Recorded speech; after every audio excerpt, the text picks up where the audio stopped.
بلا میں نواسہ رسول فرماتے ہیں، اے ظالموں، میں تمہارے رسول کا نواسہ حسین ہوں۔ آج 10 محرم کے دن دنیاوی دولت کے لیے میرے عزیز و اقارب کو شہید کر دیا، میرے عباس کے بازو کاٹ لیے، میرے علی اکبر جو شبیہ رسول تھا اس کے کلیجے میں برچھی کو مار دیا، میرے 6 ماہ کے علی اصغر پہ بھی رحم نہ کیا، اس کو بھی تیر مار کے پیاسا شہید کر دیا۔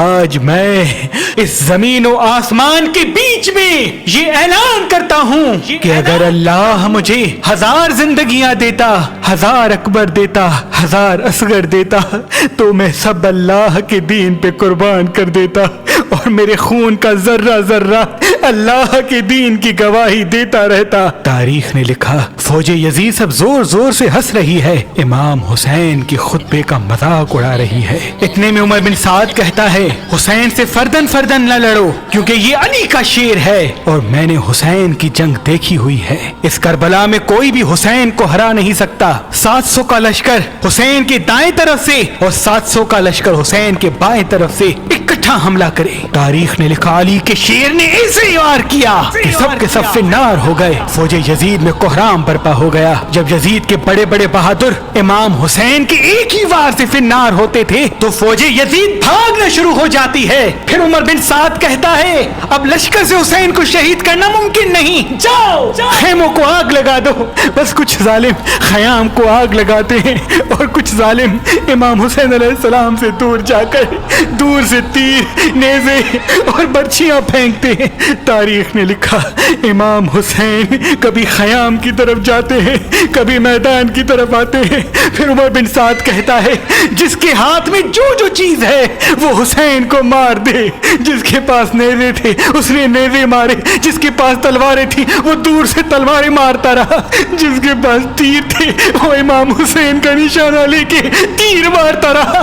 تاریخ نے لکھا، جس کے پاس مارنے کے لیے کچھ نہ تھا وہ کربلا کی گرم زمین سے پتھر اٹھاتا اور امام حسین کو مارتا۔ امام حسین علیہ السلام آسمان کو دیکھ کے کہتے ہیں، اے اللہ، اس 3 دن کے پیاسے رسول اللہ کے نواسے کی جنگ دیکھ۔ اتنے میں آواز غائب آتی ہے، اے حسین، تیرا اللہ تجھ سے راضی ہو گیا۔ مولا حسین ذوالفقار کو روک دیتے ہیں اور ظالم مسلسل امام حسین کو نیزے اور تیر مارتے رہتے ہیں۔ اتنی دیر میں ایک ظالم امام حسین علیہ السلام کو پیٹھ میں ایسا نیزہ مارتا ہے کہ آپ گھوڑے کی زین سے زمین پہ آ جاتے ہیں۔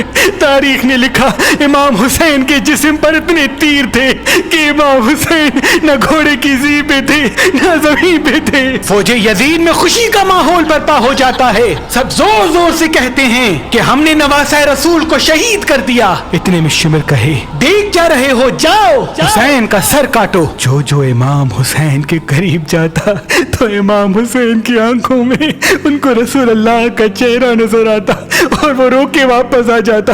شمر کہتا ہے، رو کیوں رہے ہو؟ یہ حسین کا سر نہیں بلکہ یہ سوچو کہ اس سر کے وزن جتنا سونا ہمیں یزید دے گا۔ بس قریب آتا ہے اور امام حسین علیہ السلام کے گلے پہ خنجر رکھتا ہے، دیکھتا ہے کہ امام حسین کچھ کہہ رہے ہیں۔